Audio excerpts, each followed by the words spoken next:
हाय दोस्तों, राम राम। आ गया वीजी का ट्रेंड। आज मिलाऊंगा कुछ उतने ही इंडिया लेवल के ब्रांड, वर्ल्ड लेवल के ब्रांड। शोट में पड़े, खेत में खड़े, सीमा पर लड़े, अपनी जिद पर सारे मेरे लाइक और व्यूअर्स ने गुड मॉर्निंग वाली राम राम। तो ले कैमरामैन भाई तक अभी बैठे हैं सामने मास्टर जी, विकास पासोरिया जी। क्या बात है। सबसे पहले जी राम राम जी, प्रणाम जी। प्रणाम, हरिओम, सभी को नमस्कार। तो दोस्तों आप देखते रहिए, मुस्कुराते रहिए। आज आपकी दिलों की धड़कन को थाम के बैठिए। आज जो आप कमेंट पे कर रहे थे, आज श्याम आपसे मिलवाने जा रहा हूं गायक सिंगर महाशय विकास पासुरिया जी से। और जो आपकी डिमांड थी वो हम जानेंगे।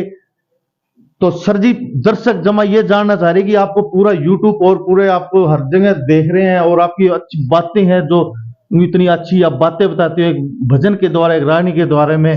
तो सर आप पहले तो रहते कहाँ हो जी? मेरा गांव है पासोर, जिला झज्जर, हरियाणा। क्या बात है जी। तो झज्जर से सर है। तो भाई, जो भी भाई को अगर ये था कि कहाँ रहते हैं, भारत में, इंडिया में, हरियाणा में, तो अभी झज्जर के पास जो गांव है पासोरिया जी, वहीं रहते हैं।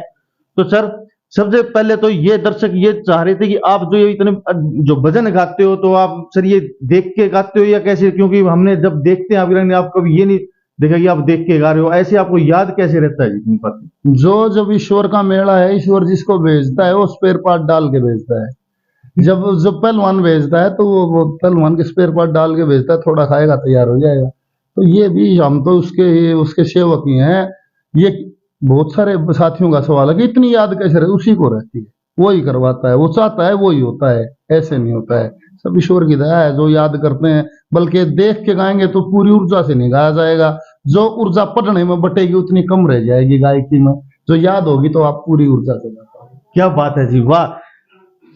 तो वो चीज छोड़ के वो आपके अंदर चीज लगती है कि आप ऐसी ऐसी 84 लाख यूनिट की पता नहीं क्या क्या चीज आपकी सुनते हैं ना, तो दोनों चीज के रंग आते हैं। बाहर का भी आता है, एक घर यानी सत्संग लेवल का भी, हर चीज आता है।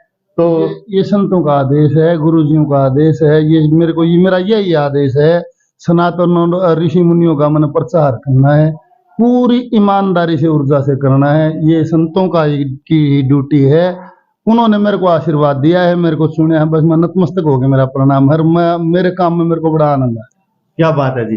किसी भी तरह का प्रोग्राम करवाना चाहे तो कैसे कांटेक्ट करें आपसे? कॉन्टेक्ट नंबर ऑलरेडी, आज तो सोशल मीडिया का जमाना है, सोशल मीडिया पे नंबर भी है, कार्ड भी बटे हुए हैं, सब जगह नंबर है A to Z। आज तो कोई मुश्किल ही नहीं है। उस पे लिखोगे यूट्यूब पे फोन नंबर किसका, वो आ जाएगा।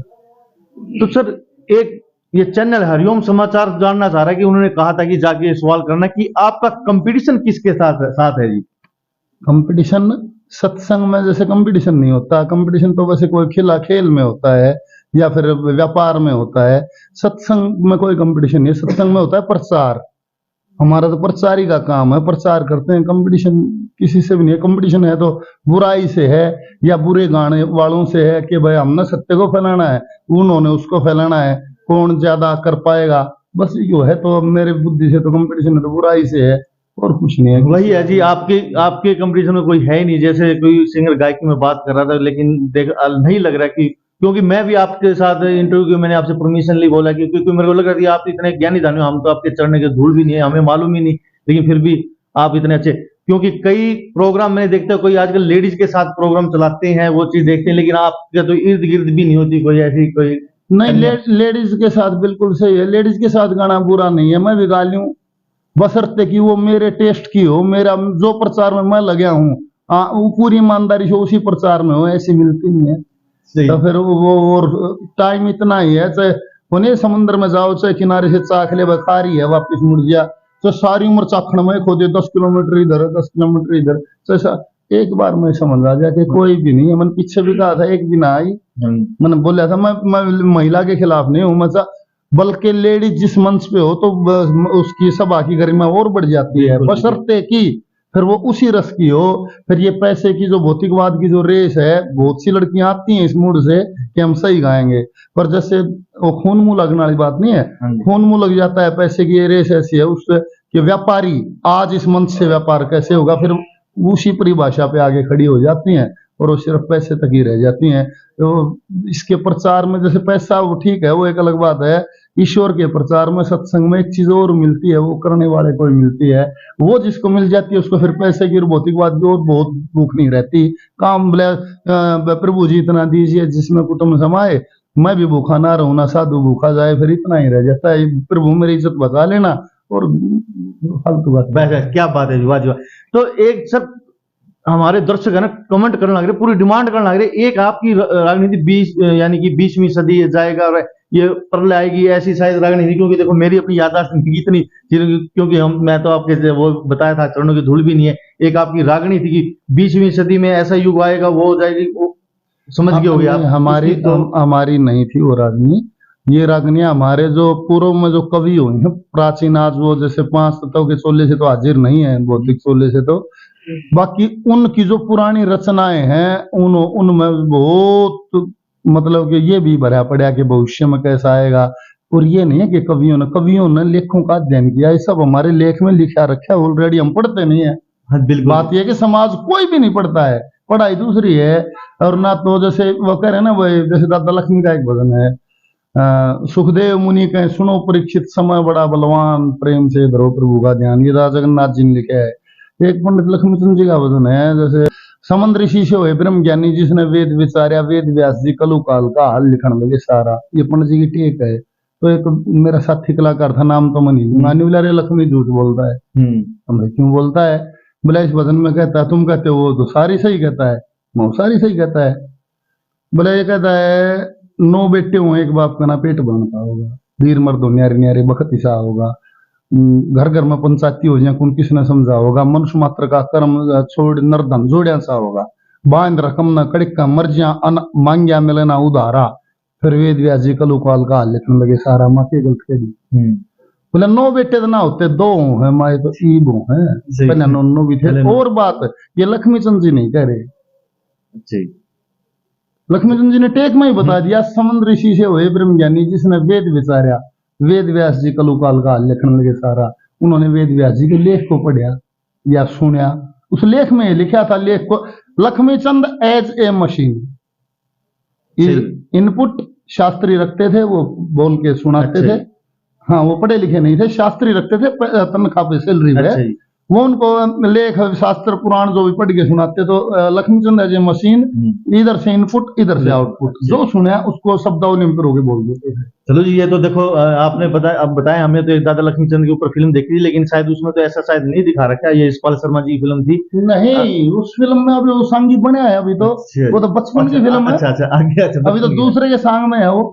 अपना सांग तो अब दूसरी जो फिल्म आएगी उसमें आएगा, और सब आएगा। हाँ, उसमें तो शायद बोल रहे कि जाट मेहर सिंह भी दिखाए जाएंगे, जाट मेहर सिंह जी आएंगे, बाजे भगत जी आएंगे, मंगे राम जी आएंगे, उसमें जैसे पूरा बेड़ा आएगा, और शायद तुलेराम का भी बचपन का कोई सीन होगा वो।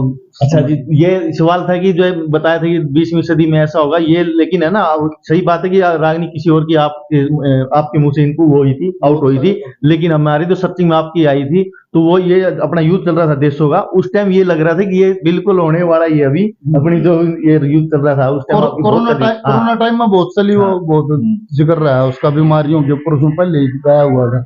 हाँ जी, तो ये साथ में बैठे हैं सर, इनका भी एक बार थोड़ी राम रमी करा दें जी। आपका नाम सुनाओ जी। हरिओम जी, यशपाल शर्मा, वेद आश्रम बरवाला जी। बहुत खुशी की बात है, हरिओम चैनल है और विकास जी हरिओम के ही पद में जुड़े हुए हैं। आत्मा त्वम गिरिजा मति सहचरा, प्राणा शरीरम गृहम, पूजा ते विषयोपभोग रचना, निद्रा समाधि संचार पदयो प्रदक्षिण विधि स्तोत्र, यद्यत कर्म करो नित्य खलम संभोत वाराग्रम। इसी में जुड़े हुए हैं, यही चैनल है, यही गोपाल महाराज जी यहाँ आए हुए हैं, इनका हर तरह से स्वागत, धन्यवाद। तो सर अभी क्या देखो, मैं धीरेन्द्र शास्त्री जो हूं नहीं कि जी आपकी मन की बात जान लूं, लेकिन आप हमारे चैनल पे आपके जो अंदर की बात है जो मैं नहीं आपसे सवाल कर सका, वो आप क्या दर्शकों को क्या बताना चाहोगे? अंदर की बात तो ये है कि ऐसे तो होती नहीं, शुरुआत जैसे मंच पे भी होती है, कोई टॉपिक शुरू हो जाता है तो उस पर 1 से 2, 2 से 4 निकलती है। आपको कोई सवाल हो तो बताओ ना। तो मेरा तो यही संदेश है, एक होता है निम्न स्तर का मनोरंजन, उसमें उस मनोरंजन से आपकी आयु भी घटती है, आपके संस्कार भी घटते हैं, आपका रूप भी घटता है, आपका बल भी घटता है, आपकी उम्र भी घटती है। एक होता है एक निम्न स्तर है, उच्च स्तर का जो प्योर जो हाँ जी। उससे आपकी उम्र भी बढ़ती है, आपके संस्कार भी बढ़ते हैं, आपके जीने का तरीका भी सुधरता है, आपका रूप भी बढ़ता है, ताकत भी बढ़ती है। जो शुद्ध सनातन से जुड़ा हुआ जो मनोरंजन है अपने बच्चों को वही कराइए। क्या बात। उससे आपकी सब समस्याओं का 90% समस्याएं हैं वो समाज की खत्म हो जाएंगी। सिर्फ इससे जुड़ने से 90% समस्याएं क्या है, अपने कल्चर से हमने अपने बच्चों को दूर कर दिया। और जी जो नए युवा बच्चे हैं, देखो आपके साथ वैसे बहुत पुराने भी हैं, जो बूढ़े भी वो भी देखते हैं, आपकी माता बहन भी देखते, सब जुड़े हुए हैं।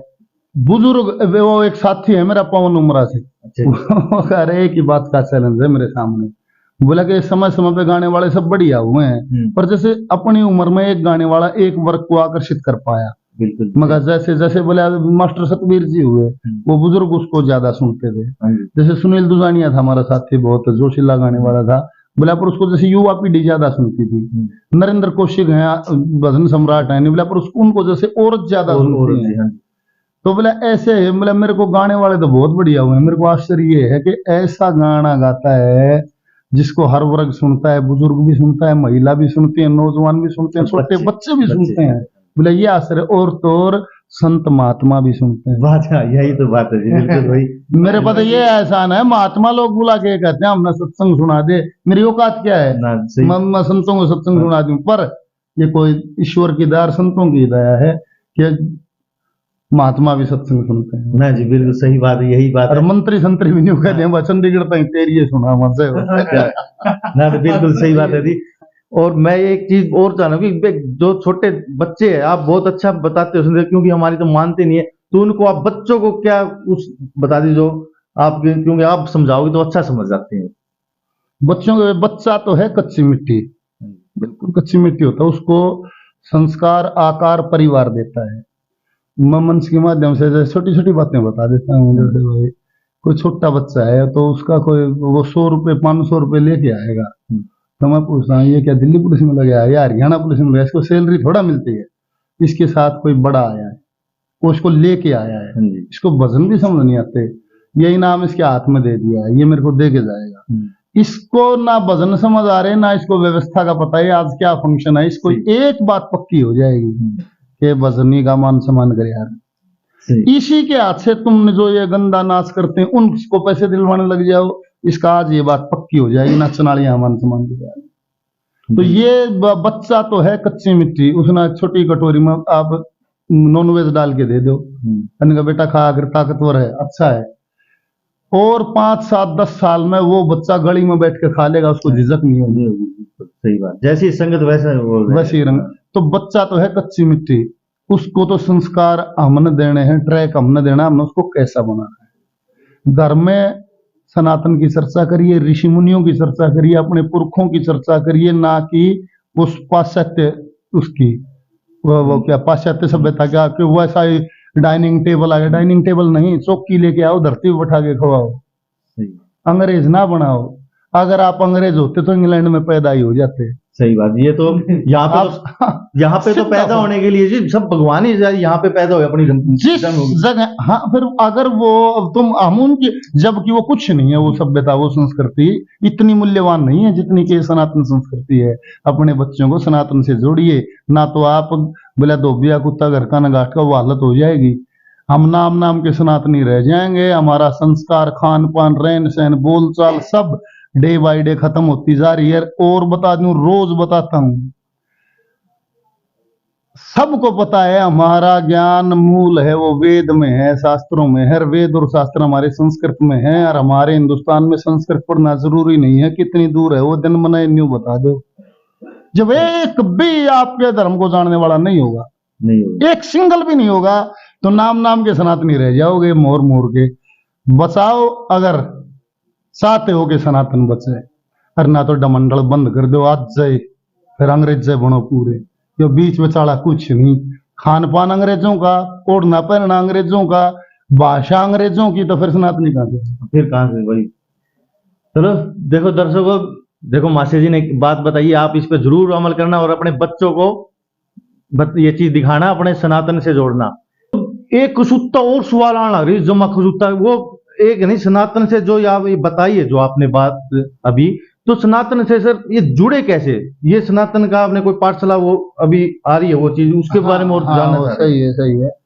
देखिए मतलब कि जितना सामर्थ्य होता है वो है ना, जैसे गीता में कृष्ण जी कहते हैं, आदम दे में जन्म धार के गृहस्थ को अपना के अगर आप ईश्वर का भजन ना कर पाओ तो इस मेला ये सारा ईश्वर का है। इस मेले में आपको जो काम मिला है उसको आप ईमानदारी से करें, ये भी ईश्वर का भजन है।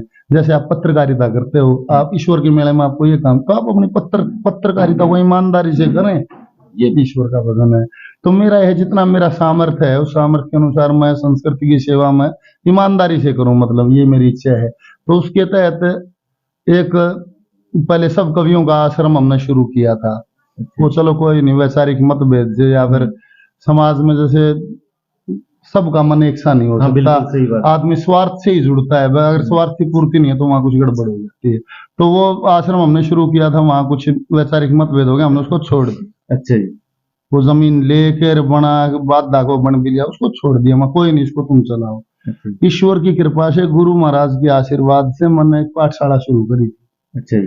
वहाँ हर पूर्णिमासी को सत्संग होता है भिवानी में, और रोज भंडारा होता है, दैनिक भंडारा। अच्छा जी। और उस सत्संग से समय समय पे जैसे ऋषि मुनि संत कोई विद्वान से या सनातन के जानने वाले विद्वान लेके आते हैं और उस पर धर्म पर उस पर चर्चा होती है, ताकि हम अपने समाज को सत्य से जोड़ सकें और झूठ से दूर करके आडंबर से बचा के सनातन से जोड़ सकें।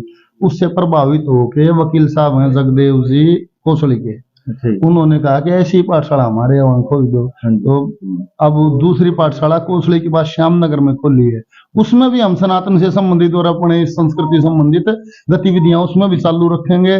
और भविष्य में भी यही है कि ईश्वर मेरे को भी इतना सामर्थ्य जरूर, इतनी ऊर्जा जरूर दे कि हजारों लाखों साथियों का जो विश्वास जुड़े है भगवान वो भी ना टूटने पाए, इतनी ऊर्जा तो ईश्वर मेरे को भी दे। बस यही, गौ माता से भी गौशाला में बैठे हैं, हमारी फरियाद है, ईश्वर से भी है, गुरु महाराज से भी है। तो ये ऐसा भगवान जरूर करेगा जी, ऐसे आपकी बहुत अच्छी सोच है।